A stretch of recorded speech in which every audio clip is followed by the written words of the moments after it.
In recent times, the rate of divorce has become alarming and it is undoubtedly a global issue. Marriages are facing irreconcilable differences, leading to a high number of separations. If we agree that friendship is fundamental in marriage, we can assume that 90% of these couples were once friends. If that is the case, should we consider that the foundation of their friendship might have been flawed? Is there another explanation? What is your perspective on this? Hi everyone, I am Sandra, your host for Let's Talk Relationships. With over 60 years of my experience in the banking sector, I've had the privilege of working closely with people, understanding their challenges in personal growth and relationship building. And now I'm channeling that experience into helping others navigate the complexity of building strong, genuine connection based on friendship. Many relationships crumble because they are built on shame foundations, often for reasons that are never discussed openly. The Bible says, if the foundation be faulty, what can the righteous do? You will agree with me that building a house requires a solid foundation because it supports the entire structure and enhances stability.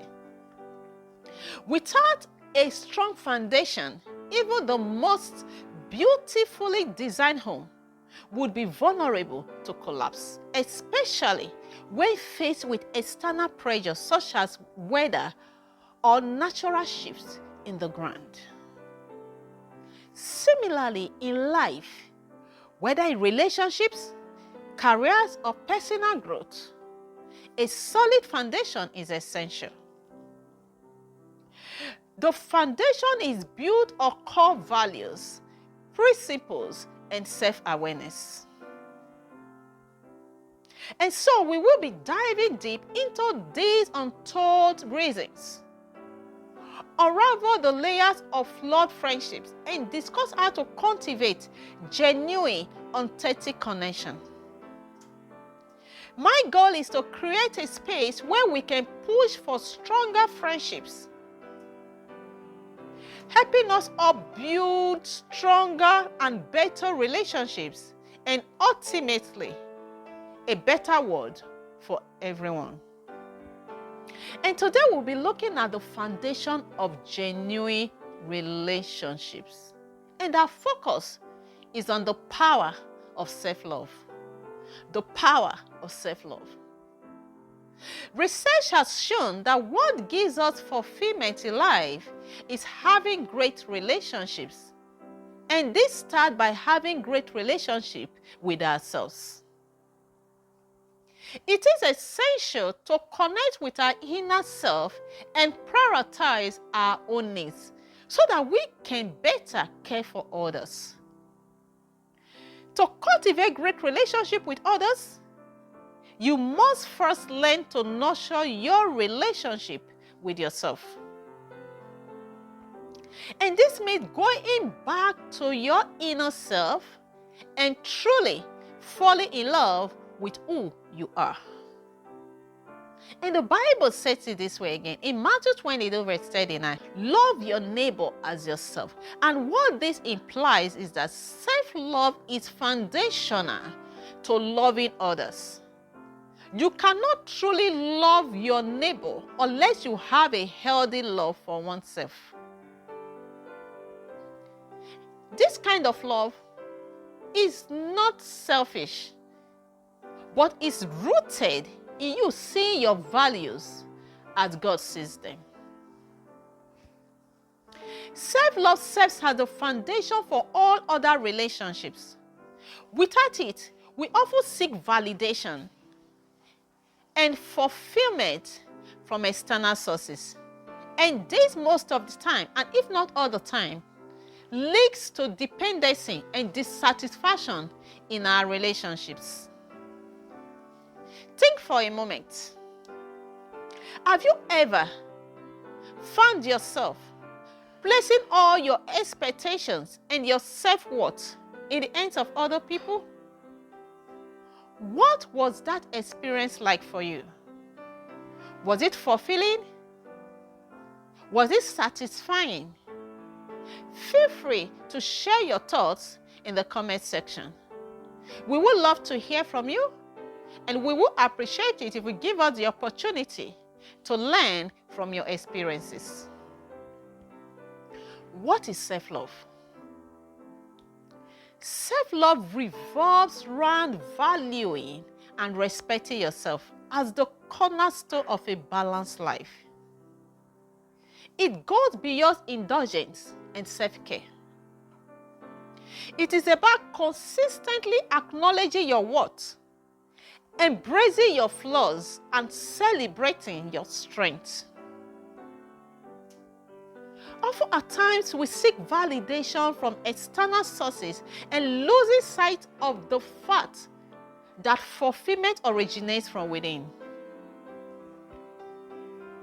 When self-love is lacking, our relationship can become fragile as we look for validation outside ourselves. And by prioritizing self-love, you establish a sense of inner peace, confidence, and emotional security. This not only strengthens your personal well-being, but also enhances your capacity to give and receive love in a balanced and an authentic way. Kamal Ravikant, in his book, Love Yourself Like Your Life Depends on It, offers a transformative question. And he said, if I love myself truly and deeply, what would I do? This allies that self-love is a daily practice of making choices that prioritize your well-being and inner peace. It is about speaking kindly to yourself, setting boundaries, and showing up for yourself in every situation.